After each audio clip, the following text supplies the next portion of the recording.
أعوذ بالله من الشيطان الرجيم. بسم الله الرحمن الرحيم.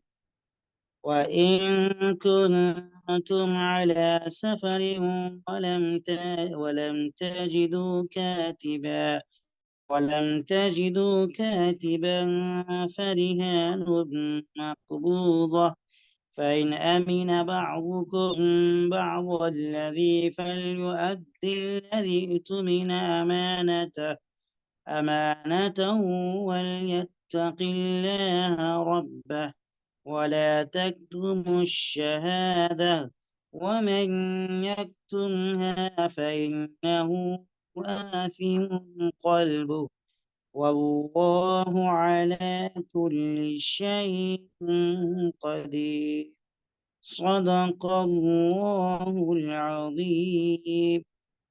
رب اشرح لي صدري ويسر لي أمري واحلل عقدة من لساني يفقه قولي.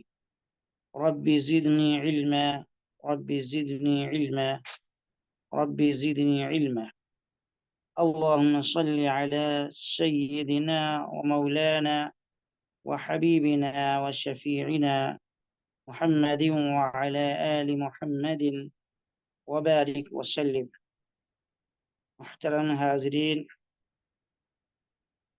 اس وقت سورہ بقرہ کی آیت نمبر 283 آپ کی خدمت میں پیش کی گئی ہے۔ پچھلی آیات میں اللہ تبارک و تعالی نے سود کی حرمت اور اس کی مذمت کے تعلق سے احکامات بیان فرمائے تھے۔ اب یہاں آج کی اس آیت میں اللہ تبارک و تعالی نے قرض سے متعلق ایک حکم کو بیان فرمایا ہے۔ اللہ رب العالمین کا فرمان ہے کہ اگر تم سفر پر ہو اور تمہیں کوئی لکھنے والا نہ ملے تو ادائیگی کی ضمانت کے طور پر رہن قبضے میں رکھ لیے جائیں۔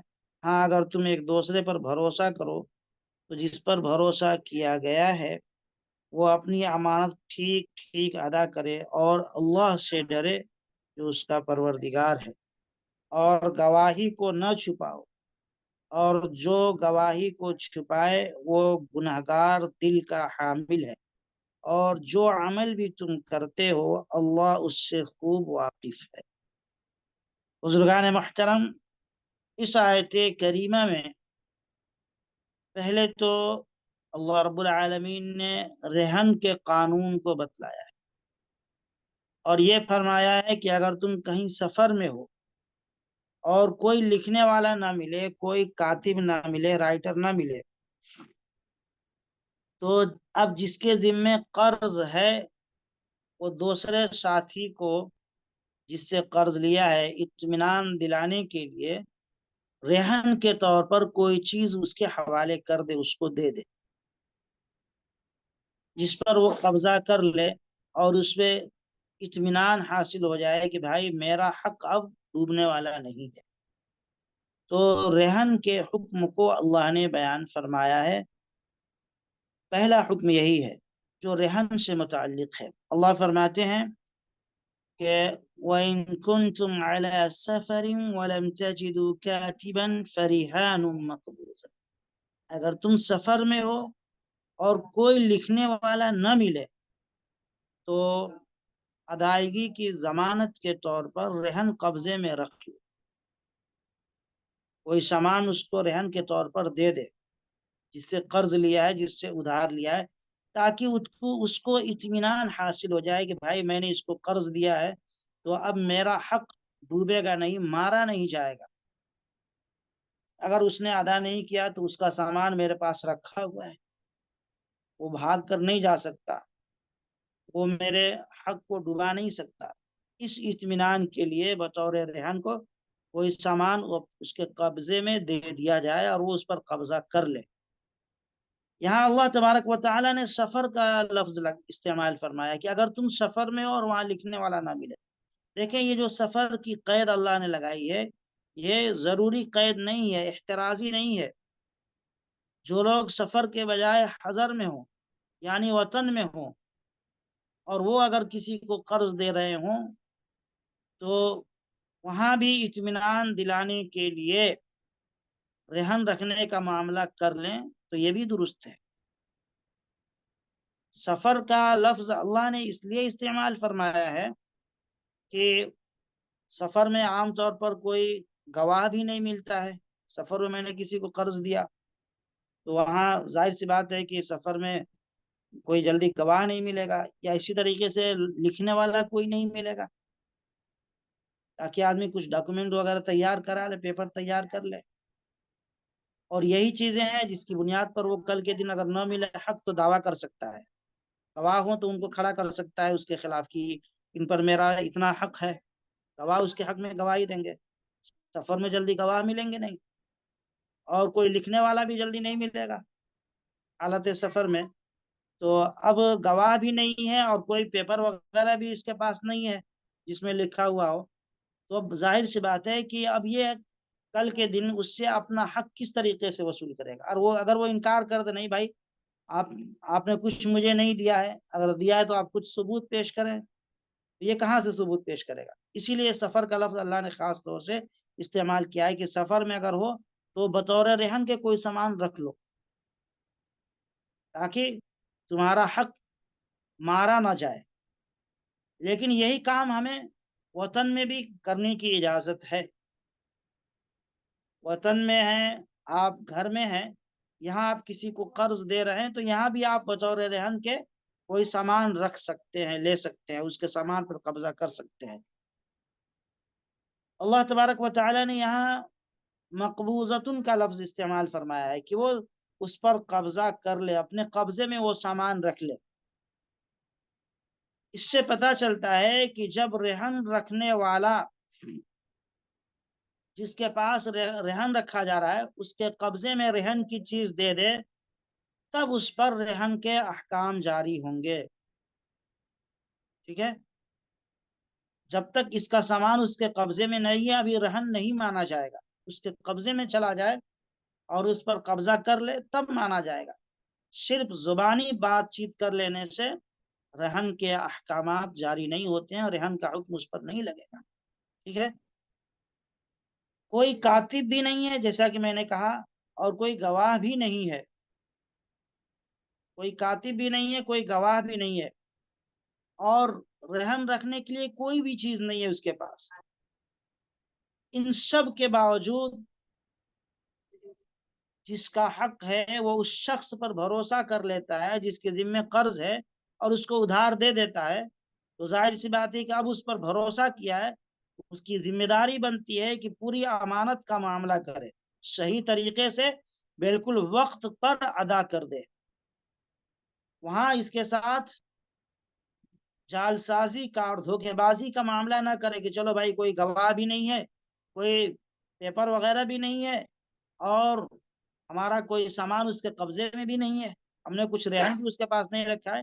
اب یہ بیچارہ سیدھا سادہ آدمی صرف بھروسہ کر کے دے دیا انسانیت کی بنیاد پر، تو اب اس کو یہ اس کے ساتھ دھوکہ بازی کا معاملہ نہ کرے. اس نے جیسے اس پر بھروسہ کیا، اس کو قرضے دیے ہیں، اس کی بھی ذمہ داری بنتی ہے کہ اس کے بھروسے کو، اس کے اعتماد کو ٹھوس نہ پہنچائے، بلکہ جو زبانی طور پر بات چیت ہوئی ہے، جو وقت مقرر ہوا ہے اسی وقت پر ادا کر دے اور ادا کرنے کی کوشش کرے. اللہ تبارک و تعالی نے اس سلسلے میں حکم دیا ہے فَإِنْ آمِنَ بَعْضُكُمْ بَعْضًا فَلْيُؤَدِّ الَّذِي اؤْتُمِنَ أَمَانَتَهُ وَلْيَتَّقِ اللَّهَ رَبَّهُ.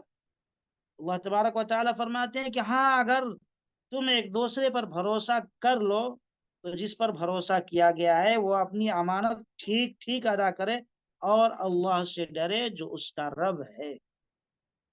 ایسا نہ کرے کہ چلو بھائی انہوں نے مجھے قرض دیا، 50,000 روپے دیے، اور انہوں نے کچھ لکھوایا بھی نہیں مجھ سے، کہیں سائن وغیرہ بھی نہیں کرایا، اور کوئی گواہ بھی نہیں ہے، تو چلو اب میں ان کے ساتھ کھیلنا شروع کر دوں. ٹال مٹول کروں یا میں انکار کر دوں کہ بھائی آپ نے کچھ نہیں دیا ہے اور میرا سامان بھی ان کے قبضے میں نہیں ہے، کچھ میں نے رہن کے طور پہ کوئی سامان ان کو دیا نہیں ہے، تو اب میں ٹال مٹول کر دوں یا انکار کر دوں ڈائریکٹ بھائی آپ نے کچھ بھی نہیں دیا ہے مجھے. اللہ تبارک و تعالیٰ فرماتے ہیں ایسا نہ کرنا، اس کے اعتماد کو، اس کے بھروسے کو ٹھیس نہیں پہنچانا. اس نے تم پر بھروسہ کر کے تمہارے ضرورت کو پورا کیا ہے، تمہیں ادھار دیا ہے، تمہیں قرض فراہم کیا ہے، لہذا اس کے بھروسے کا تقاضا یہ ہے کہ تم ٹھیک ٹھیک وقت پر ادا کر دو، صحیح طریقے سے ادا کرو. بعض لوگ اس سلسلے میں بڑے کاہل اور سست ہوتے ہیں، قرض تو لے لیتے ہیں لیکن جب دینے کی باری آتی ہے تو پھر ٹال مٹول کرنے لگتے ہیں. اکثر اس کا تجربہ ہوتا رہتا ہے، میں نے بھی کئی تجربے کیے. تو یہ سراسر غیر شرعی کام ہے، یہ امانت میں خیانت ہے، اور انسان یہ شیطان کے ابھارنے پہ اور شیطان کے بہکاوے میں اس طریقے کا کام کرتا ہے. بعض لوگوں کا تو ارادہ ہی نہیں ہوتا ہے شروع سے ہی کہ ہم اس کو ادا کریں، وہ بس کسی طریقے سے کام نکالتے ہیں، لے لیتے ہیں، جیسے پیسے ان کے قبضے میں آ جاتے ہیں بس وہ خاموش ہو کے بیٹھ جاتے ہیں، ان کا ارادہ ہی نہیں ہوتا دینے کا. اللہ کے نبی صلی اللہ علیہ وسلم نے فرمایا کہ جس کا ارادہ قرض لے کر کے نہ دینے کا ہو تو اللہ اس کے مال کو ضائع کر دیں گے، اور جس کا ارادہ قرض لے کر کے واپس کرنے کا ہو تو اللہ تعالیٰ اس کے قرض کو ادا کر دیں گے.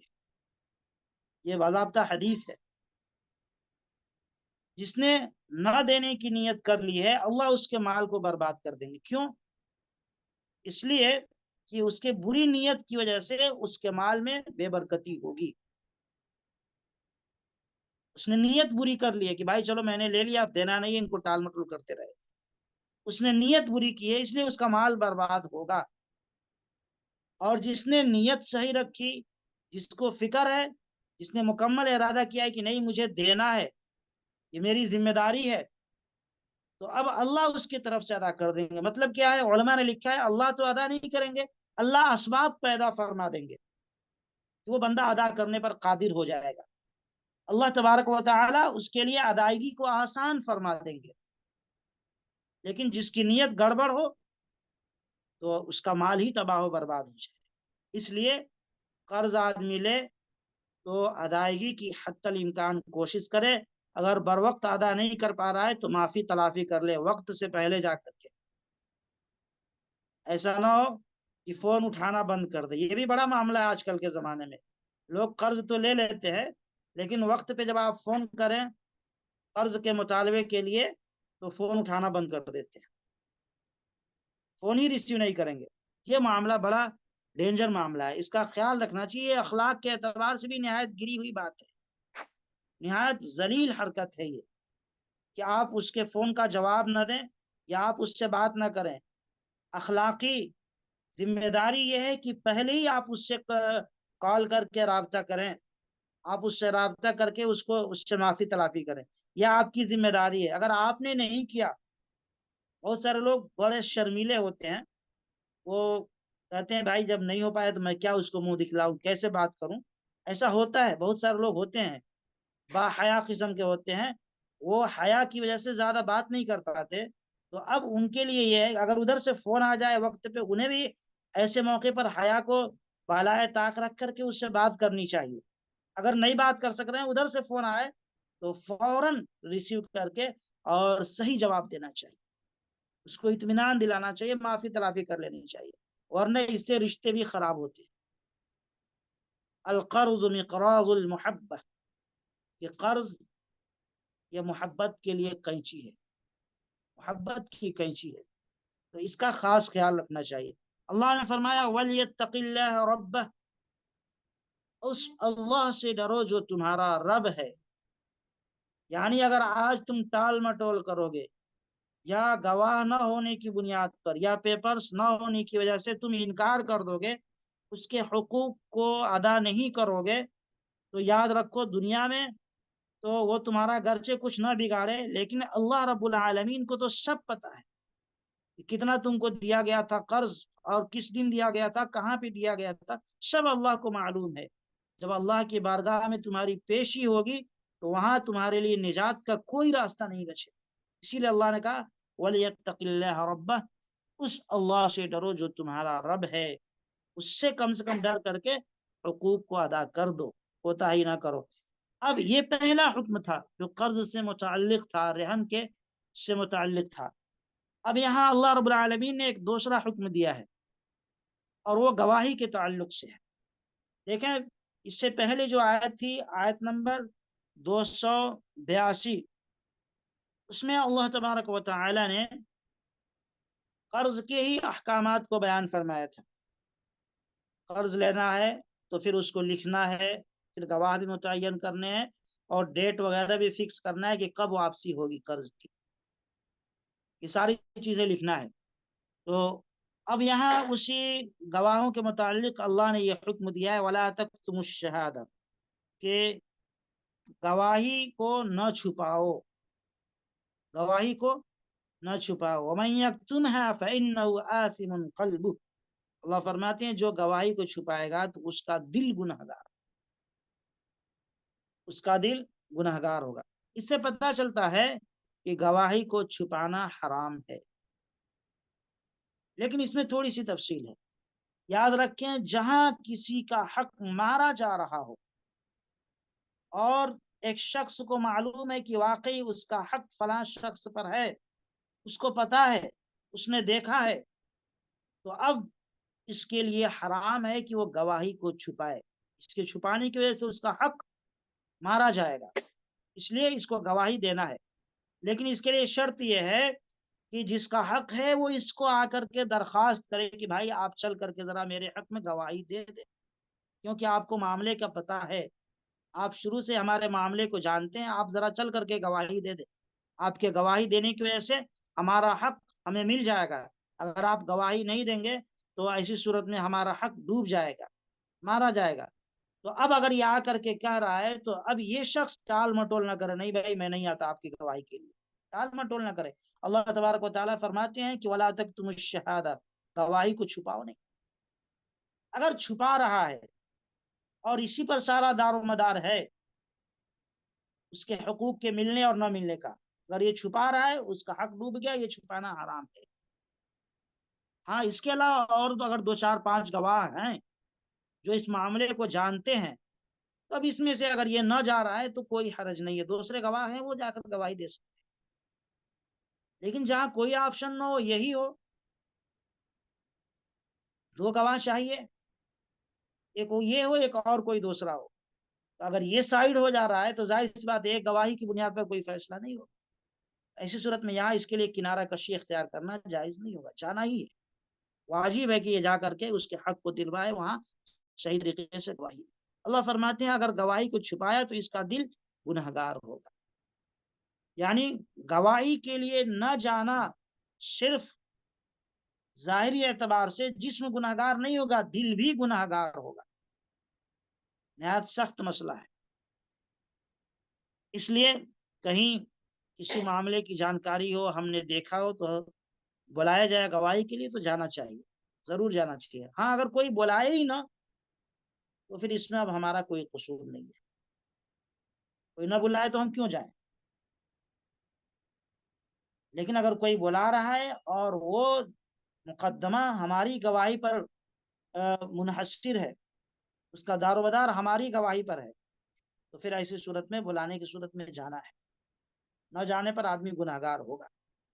اللہ فرماتے ہیں واللہ بما تعملون علیم، اور اللہ تبارک و تعالیٰ کو تمہارے سارے اعمال کی خبر ہے، جو کچھ تم کرتے ہو اللہ اسے جانتے ہیں۔ بہرحال میرے بھائیوں، یہ آیت جو ہے آیت نمبر 283، اس میں اللہ رب العالمین نے قرض سے متعلق اور رہن سے متعلق حکم کو بیان فرمایا ہے، اور گواہی کے تعلق سے بھی ایک اہم مسئلے کی وضاحت فرمائی ہے۔ امید ہے کہ آپ سبھی حضرات کو بات سمجھ میں آ گئی ہوگی۔ اللہ رب العالمین سے دعا ہے کہ اللہ تبارک و تعالی ہمیں اور آپ کو سب کو قرآن کے حکم کے مطابق زندگی گزارنے کی توفیق نصیب فرمائے۔ وآخر دعوانا الحمد لله رب العالمين.